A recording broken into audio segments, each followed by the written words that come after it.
Hello and welcome to today's Wild Hearthstone deck tech and gameplay video on what I'm calling French Vanilla Shaman. French Vanilla is a term that comes really from, or besides, the actual vanilla, plant. The term French Vanilla in relation to card games comes from Magic the Gathering, where a creature doesn't have necessarily... It has, of course, its stats, much like Hearthstone does, which is why I'm hovering over Brass Elemental. It has their, their cost and their base stats. But the only thing that makes them better than a normal vanilla, which would be just in this case, in the case of the Brass Elemental, the difference between it being a regular vanilla creature and a French vanilla creature is the existence of the keywords. So if it was just a 4-mana 3/3, that would be vanilla. French vanilla is where the only thing special about it is it has some keywords in there. We all acknowledge that it's better than vanilla, but it's like not the exciting kind of interesting. It's just it's good. It's not gonna set the world on fire, but it's a perfectly fine creature. Now, what made me decide to build this deck is the release of the new Alakir, The Winds of Time, as well as the, as of now, recent buff to the card, and an old Varian King of Stormwind I had floating around and could never find a place for. These two cards, as you can see, basically both want they both like having cards with lots of keywords in it. Now, the individual keywords, of course, differ from Alakir to Varian, but there is some overlap. Like your taunts, minions, and I think Wind Fury? Not Wind Fury, sorry, Divine Shield. But basically, the deck wants to have a good density of cards with all the aforementioned keywords. And that's basically what the deck does. From cards like Brass Elemental, Canal Slogger, even Blight Blood Berserker, amongst other cards, besides just, being perfectly fine, if a little uninteresting, creatures. They also fuel the only real draw engines we have in Varian and Alakir. Now, besides, all of the French vanilla creatures like Argent Commander, we have some other glue cards to hold it together. I personally found a lot of use of Tempest Hammer, Horde Pillager, and Instrument Tech, as well as some other bits of removal here and there to sort of just make sure we don't just kind of get ran over, because the deck, while fun, is not exactly the most powerful, but it's still good. I do hope that was a somewhat succinct deck tech. I know I had to explain what French Vanilla is, and if I explained it poorly, as I often do, please leave a comment down below asking me to go into more detail, or if you feel like I missed something. I probably did. So as long as you're, nice and constructive, I'll listen to comments down below. Also, don't forget to like the video while you're down there. Subscribe if you like my grab bag of content and would like to see more in the future. And with that rambly deck tech out of the way, we'll go on now to game number 1. And game number 1 with our little French Vanilla Shaman. I didn't even think about mentioning this, but this is a good time to do so as ever. I kind of wish that the anomaly thing didn't happen during the last couple of weeks of testing, because it has somewhat skewed the results of the deck, just because there's more randomness. But this shouldn't be around for too long, and I still maintain that the deck is good enough to see play even outside of the sometimes active and sometimes helpful or harmful nature of all these anomalies. Now, with that out of the way, we will just, again, look for any sort of, just curve and things to do early on.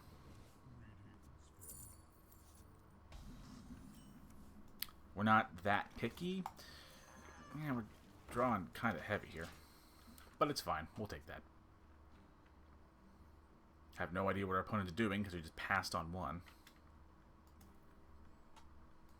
Yeah. I really wish this was like a tavern brawl thing and wasn't actually forced on the ladder.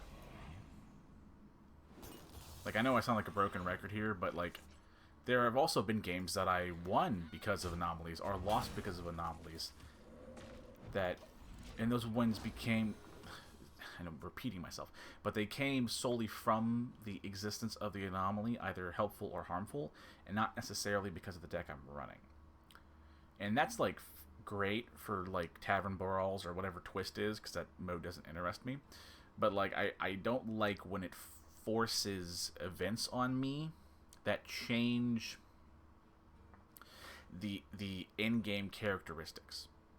When any of the other events happen that are just like, hey, you know, play cards like X or do X damage, like the Yogg event that's happening right now, like those I don't mind. What the hell are you doing? Oh, okay, that's odd. In that case, I think we're just gonna coin one of my new favorite weapons in Tempest Hammer, and we're just gonna trade into the totem, and then hit him with our big old seagull? Pelican. That's the word. I live inland. I'm sorry I don't have, you know, good memory of seaborne fowl. Now, our opponent has done a whopping load of jack shit nothing, so I don't know... What are they doing? Okay, it's cool. In that case, we're just going to push damage and try and close the game out.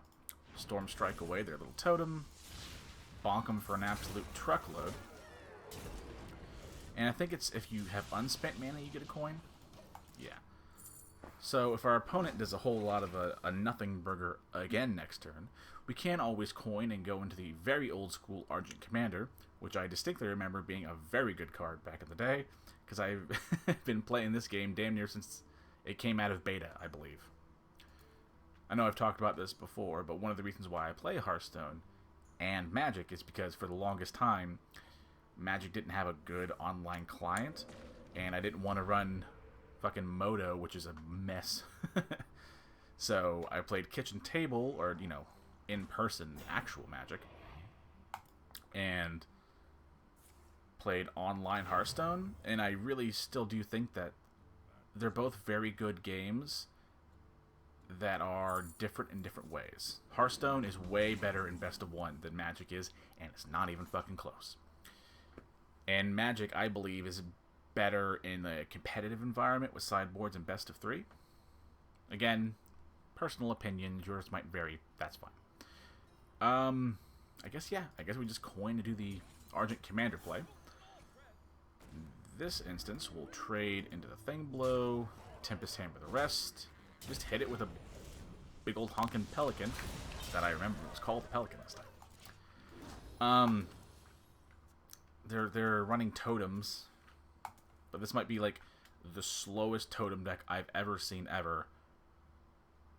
Like in this, they could have, okay, let's be fair. They could have just had an absolutely abysmal draw, very possible. But I like, yeah, 6 turns in a row of not being able to do anything with what is historically a pretty goddamn explosive deck that can hit the ground running very early on. And even if they're not running the even version and just running a normal version, like, you can still do a lot of work. Oh, please, I hope they scoop. Just scoop after a lightning storm. Give me this win. Come on, baby.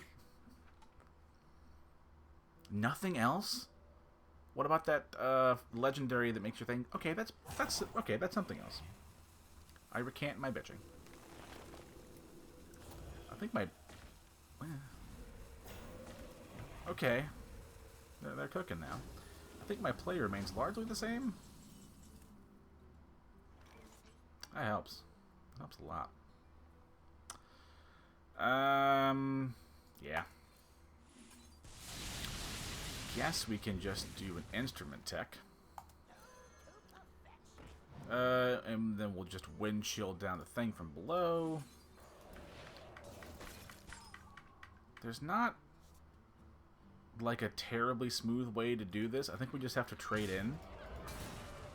I want to keep my opponent's totem count as low as they could possibly get. Just because they could have like those totemic mites and whatever that legendary one that buffs your totems for the rest of the game is. Stuff like that. I want to just get rid of all their totems. Again, they could play another Summon All the Totems card. Either, what's that? Or that. Yeah, like that. I'm happy that we... Ew. Yeah, I'm really happy now that we got rid of the totems, because that would have really sucked. I also love that Grand Totem Eyesore just has, like, music I would hear in Mulgore all the time. It's a very odd choice. Oh my god, I'm a fucking prophet. I called it. I am doing fantastic. How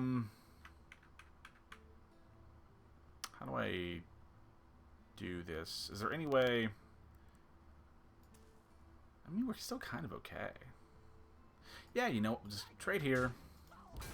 Go Tempest Hammer, and now the lowest health thing on the board is our opponent, so it should hit him, correct? Yeah. I understand how my cards work after 2 weeks of testing. I don't think... I mean, okay. Of the higher ranked, more powerful versions of a Totem Shaman, I can't think of any, like, healing they would have. Granted, Shaman as a class has access to loads of healing. Not only in the game, but as a person who also played as Shaman in WoW for, like, many, many, many, many years of his life. Did he just die? He's already played his 2 things from below. I'm not dead, right? 12, 19, yeah. Did we do it? Can we get the BM Idiot Totem kill? Yeah, baby! Yeah. Let's not be rude. I wanted to play cards, but we won't be rude and BM. Yeah, that was a pretty good showing from our deck. It kind of showed what our deck is meant to do. Granted, they didn't really interact with us a whole lot, so this is one of those more akin to like a solitaire kind of showing of what the deck can do largely in a vacuum. But hey, a victory's a victory, and I gotta get footage somehow. We'll go on now to game number 2. And game number 2 with our little French Vanilla Shaman. Again, we're just going to look to find things to do on the curve. We'll keep the Canal Stomper, Slogger, whatever the hell the card's name is. We'll keep that. Because it's possible that it's some sort of like Shadow Priesty aggro thing, but usually it's like some big Shaman or other such shenanigans. Okay, we'll take those. I have a good variety of answers for most things, even including like a potential big priest kind of thing. I would say that tells me something, but it tells me nothing. Because basically most priests can run that quest and not really have to, what's the word, face any real consequences? I mean, there are in theory deck restrictions to cost, but you want to play cards that cost over the basically over all the curve anyway for the most part. And Priest has access to loads of cards it wants to do that with. That just sort of generally service its more control-y, eventually hard win the game win con, so I'm not really going to be, you know, crying too much for that. Okay. That is a card. I don't think there are any 10 cost cards. Does it go up to 10? Okay, it goes up to 10. Never mind. God, I wanted these cards to be good. Or like to get more watch post cards. Although, to be fair, as a lifelong Horde member, they've sort of gotten all the like significant watch posts that they can get from the Barons. So, I can't blame them too much. Just Storm Strike and clear. Push damage to face. Not very exciting, but then again, our deck isn't the most exciting. It's pretty old school and fair, and sometimes you just, you know... Okay, yeah, sometimes you just take what you can get. Probably do much the same thing. Okay, maybe... maybe... Okay, maybe we'll do the Canal Slogger. Gives us like an actual creature on the board that can do something a little more proactive over many turns. Storm Strike is a good 2-for-1. And they're clearly running a weird version of the list, but I enjoy people trying stuff.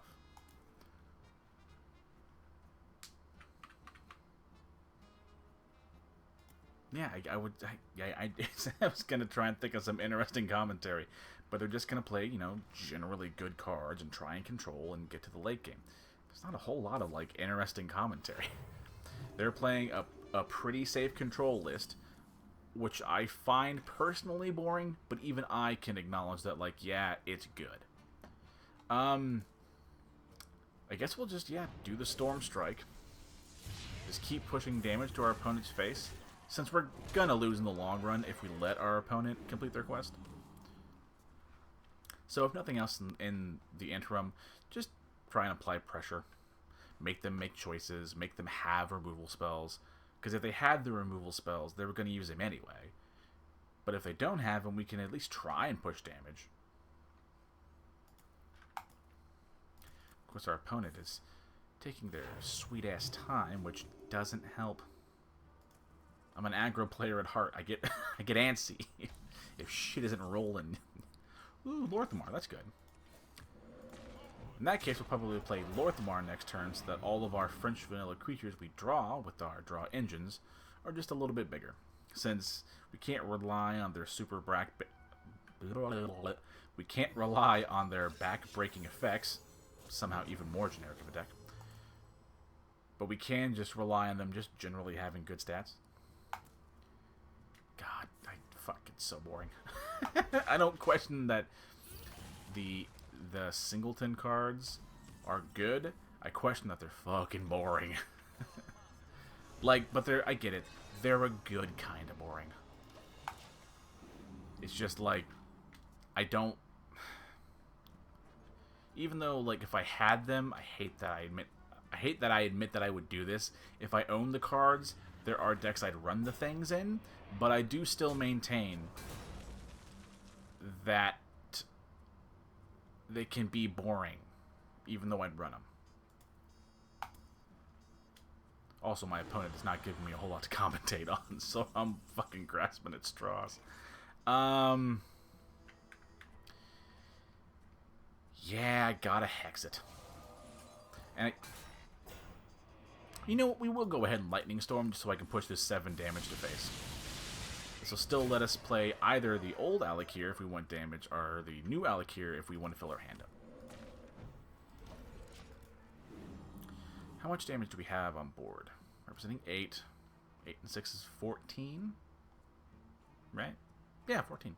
So if they don't heal, they don't answer our board, we are threatening lethal, though they don't know it.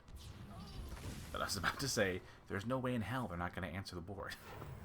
To our opponent's credit, as much shit-talking as I've been doing about them having a boring deck, they're clearly not a bad player. They're piloting it well, they're making good choices, they're making good decisions with a good list, they're doing all the right things.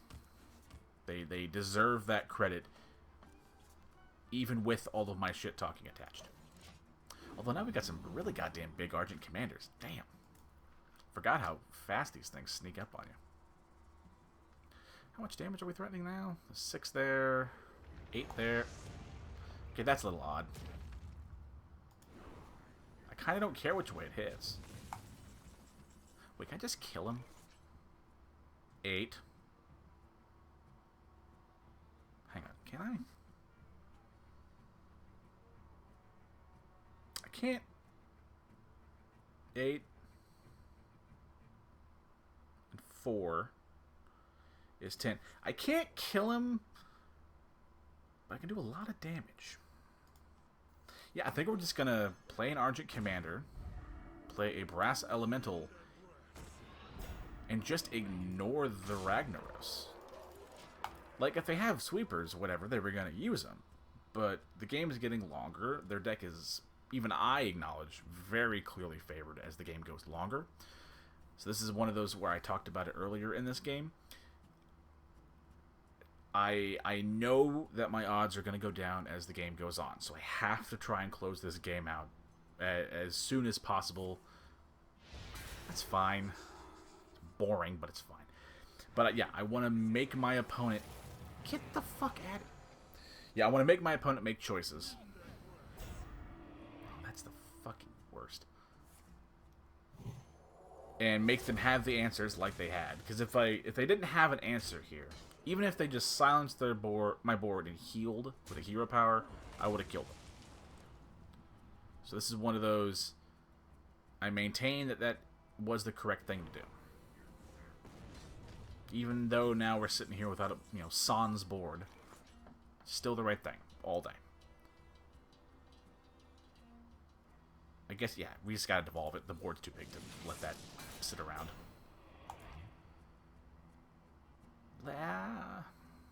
7, 7, 5, 3. I could devolve.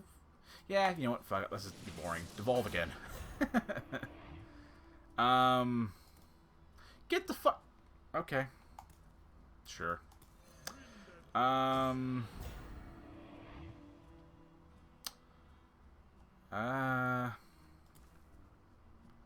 we could do. So that shouldn't deal damage because of the Divine Shield, or does it work like that? Okay, good. So we can hit here. Then I can use the other Brass Elemental to get rid of you.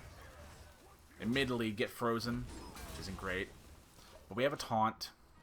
You know, it's not bad. And we still maintain the original Alakiris and Burst, as well as the other Argent Commander.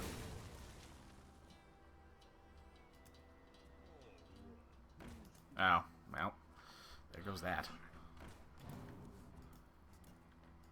If this game takes much longer, like I think it will, this might be a only 2-game kind of thing. Yeah, we'll do the Drake. Then we'll go ahead and probably wind chill the commander. Oh, there's another. That's actually pretty good. So in that case, we're going to wind chill the whelp as well. Get rid of their little Healy boy. Now we have a real big threat. Again, they're going to have a removal spell, but I got to make them have it. We're doing pretty good. Wow, they're still on the first. Okay, they're still on the first stage. So I'm starting to feel better. I still think we're okay, right? Especially with an 8 damage Argent Commander. Let's just see what they do. Because I don't think anything we do now gives me like a clear lethal. That if they get rid of the Drake. Because I'm just assuming they will. Because if they don't, they just die to the Drake. But yeah, I wouldn't be surprised if they had some sort of like Shadow Word Death, or hell, even like a big game Hunter or something weird. Would not be the most surprising thing. They don't do anything. It's 8 to 12. That's a little less good. Wait, do I care? What are you doing? Did I kill a taunt? I did kill a taunt. Yeah. Okay. All day long. I didn't think I was going to win that, but yeah. I'm happy that we won that way.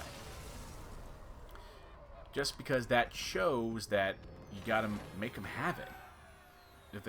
If they have it, they're already going to win, but if they don't have it, you can win, or in this case, I can win. So yeah, that's pretty good. And this actually didn't take that long, so I think we'll go on to a game number 3. And game number 1, or sorry, game number 3. My brain stopped there with our little French Vanilla Shaman. I like all these except for the Drake. Gives us things to do. Odds are they're going to be a somewhat board-based deck. The second Tempest Hammer isn't great this early on. But the rest of the hand is okay enough that I stand by the initial reasoning. And yeah, play a Diver. I don't know what our opponent's going to be or do, but I'm interested. They're not taking forever. I want to say that that's a... What's the word? That that's a sign of a Mech Paladin? but it could not be. Oh, that's fantastic. That's great. We do have a coin, so that also gives us some extra options. Wow! I mean, okay. I think we will go ahead and coin, and we'll actually use a Tempest Hammer right now.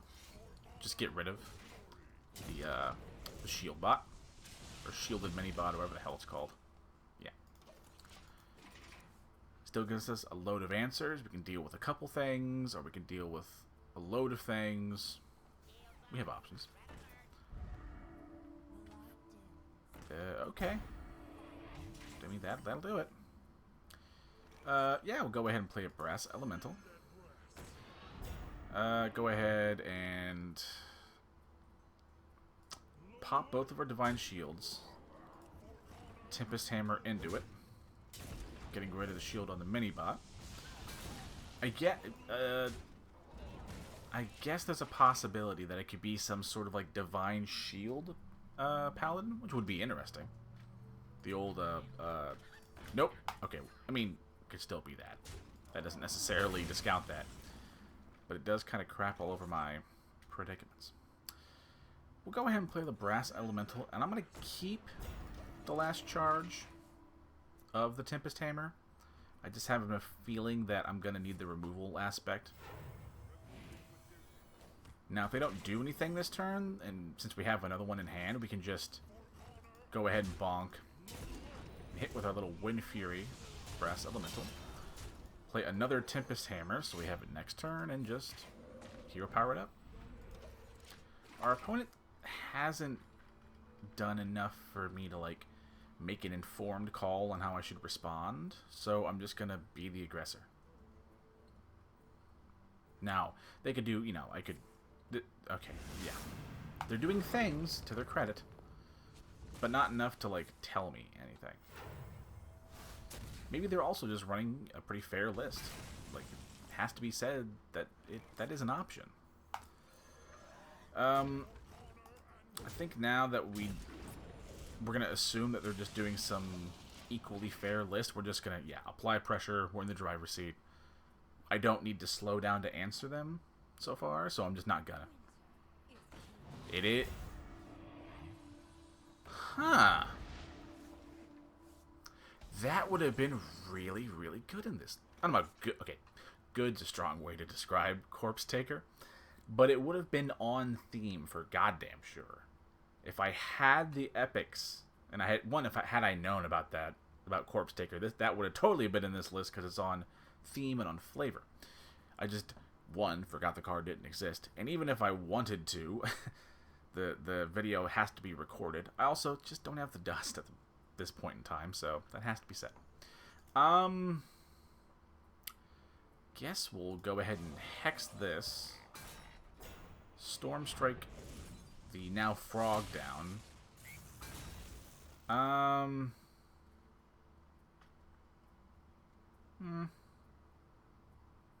think we'll hero power, actually. We'll pop their Divine Shield and get rid of the actual creature attached. And then just go face with a Drake.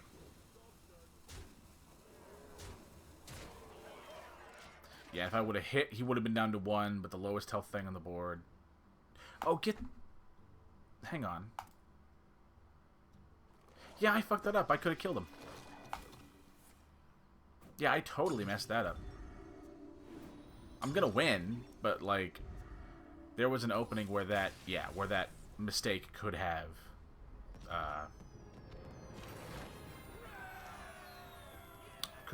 resulted in me losing. So yeah, the right play would have been to do what I did, attack the face, and I think brought them down to, like,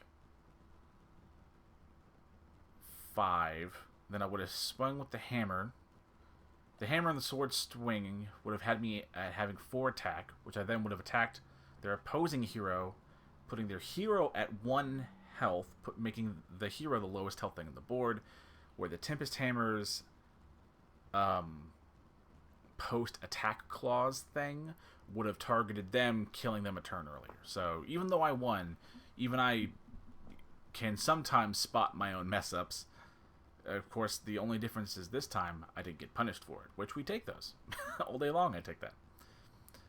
But thank you all for watching. Don't forget to like the video if you like it, subscribe if you like my grab bag of content and would like to see more in the future. And if you have any sort of comments, be them, nice, sweet comments, or, the occasional, like, hey, I don't have X, what about Y? Or do you have recommendations for what you would replace and set in place of X? Stuff like that.